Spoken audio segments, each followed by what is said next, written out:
welcome to this episode of the Minnesota Left-Handers podcast. There are a few things I'd like to chat about today. The SGL seems to be heating up and increasingly controversial. The greatest meeting of land and sea happened this past weekend at Pebble Beach Golf Course, and I have a few thoughts on that. For one, Minnesota golf was on display, and it was pretty cool to see. The Waste Management Phoenix Open is this week, and Daniel Rappaport, at Daniel_Rappaport on Twitter, he kicks ass. We'll talk about why. First things first, the SGL. What the hell is this thing actually called? And does that need to be figured out before this thing can actually gain any traction? Over on my Instagram, I posted an image from Golf Digest relaying that Bryson DeChambeau was offered $135 million to join the Saudi Golf League, and Tiger's career on-course earnings were $121 million. This is staggering in and of itself, considering what Tiger was, what his earnings were, how the longevity of his career, and in one fell swoop, Bryson can earn $135 million. I'll address more about that in just a moment. But I also posted an intriguing and controversial quote from Lee Westwood in reference to the Super Golf League. So, what are we supposed to call this thing, and does it even matter? For me, I do think it matters, and here's why. The PGA Tour is so ingrained in what we do and how we think about golf that any other tours need to be airtight and interesting from the word go.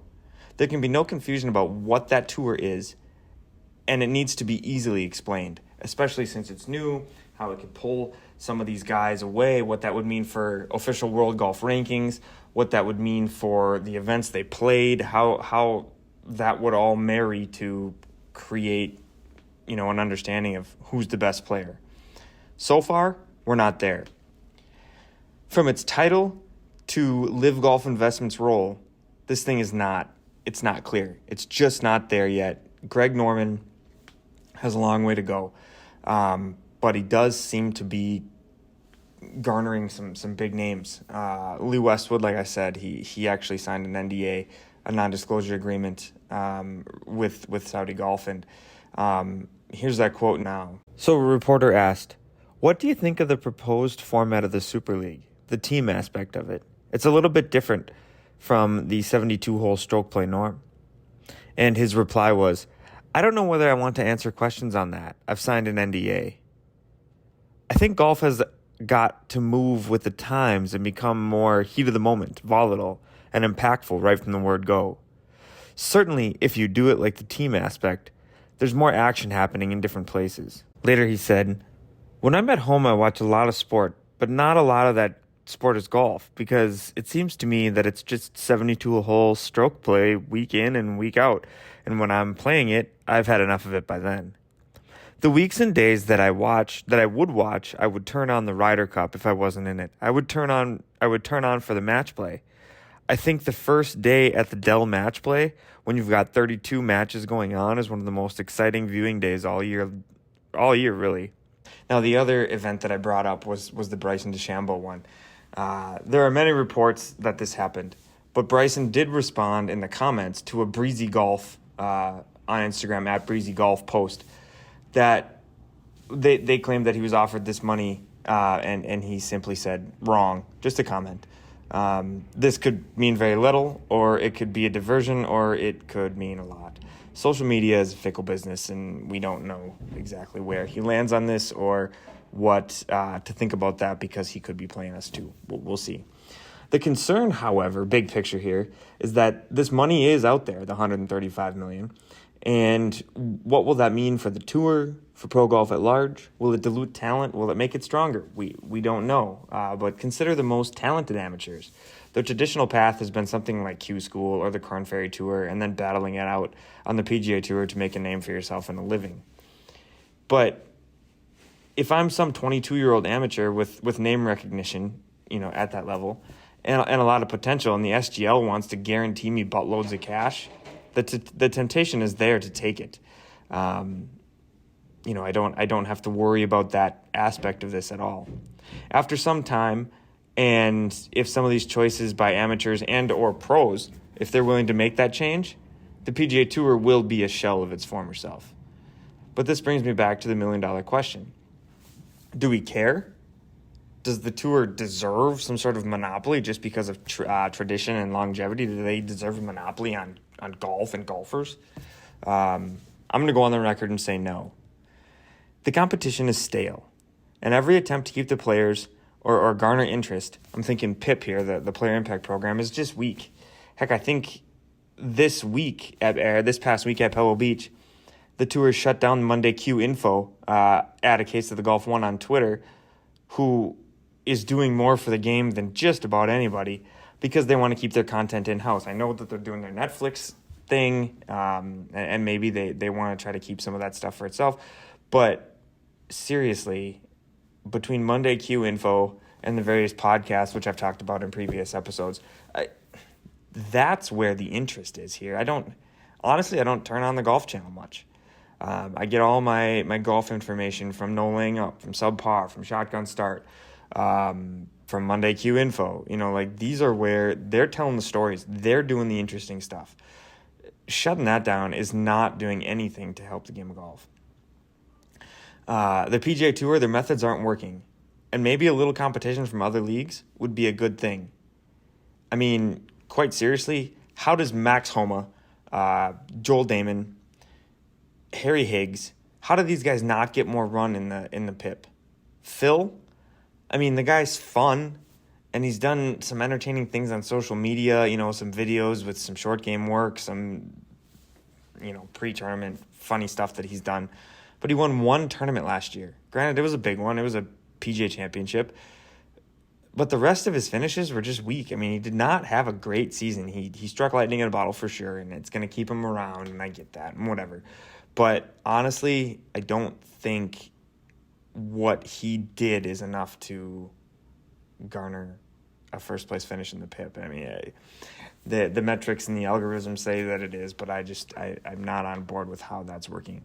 Also, for a guy steeped in the Phoenix, Scottsdale, and even ASU lore, he's conspicuously missing this week, especially for an event out at TPC Scottsdale Waste Management Open that has the strongest field that it's had in years. Phil can't go? I mean, come on. So the Waste Management, like I just said, is this upcoming week here. You're hearing this early on in that tournament. But Pebble Beach was last week. The Pebble Beach Pro-Am was last week, and Minnesota Golf was on full display. Tom Hoagie, well, he is a North Dakotan. He's deep in the Minnesota golf scene. He's won a lot of events. He was a part of the Minnesota Golf Association. His name is all over that website, and he's had a lot of success in our state as well in years past.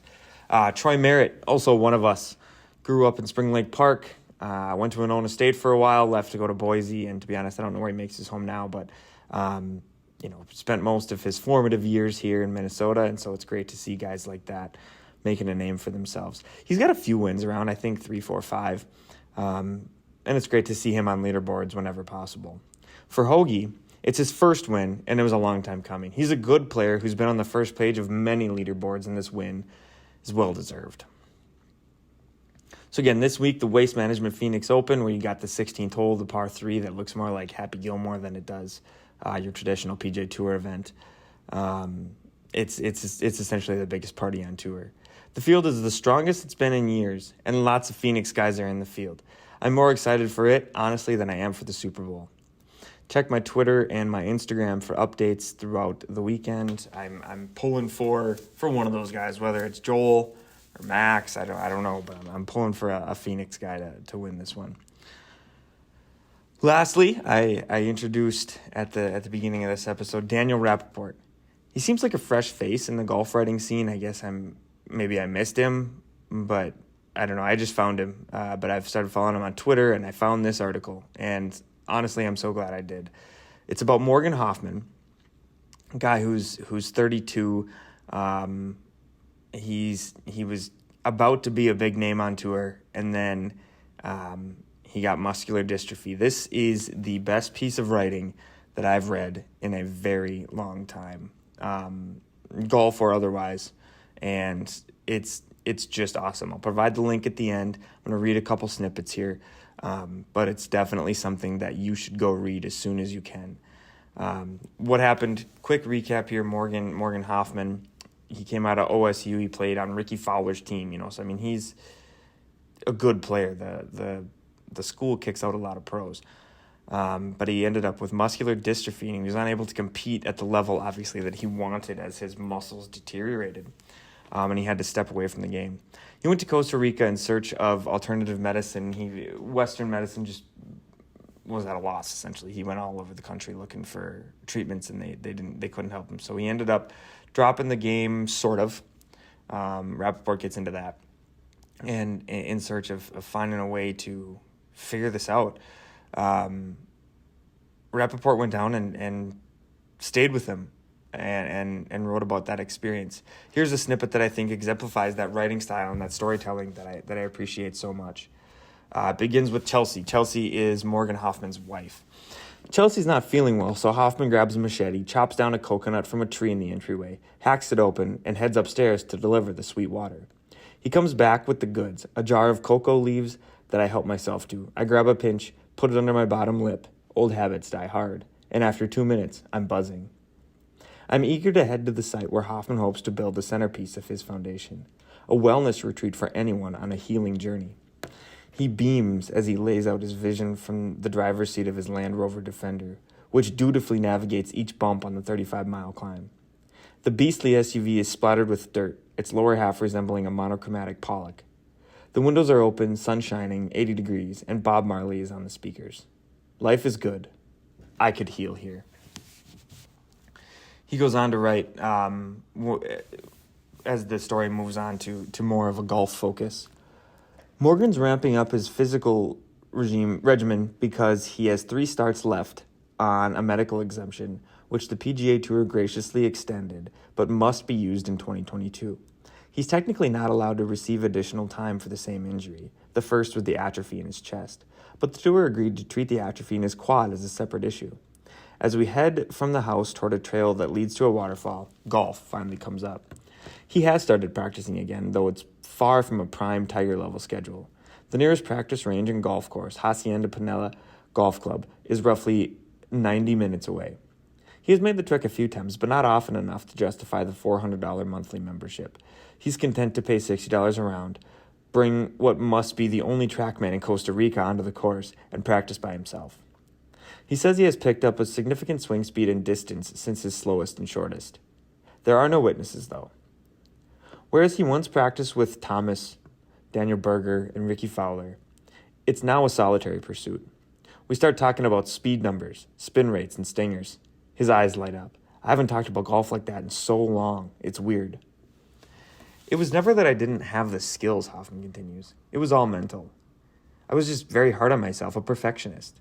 So now, after all the work that I've been doing on myself, it's so different. I can't wait to play again and just see how it is. I'm a completely different person. For Hoffman, returning to the PGA Tour means re-entering the lifestyle of professional golf that he finds so deeply vapid. It means leaving Nosara, where, between the urine and the breathe work and the yoga, he managed to stumble on something that no FedEx Cup bonus can buy. Purpose. It's the reason he's as happy as he's ever been. Read this article, and read this article as fast as you can. The link is provided below. And on that note, I'll wrap up this episode of the Minnesota Left-Handers podcast. Happy Waste Management Week, and follow me at Minnesota Left-Handers across many of your social channels. Thanks for listening, and check back soon for more episodes.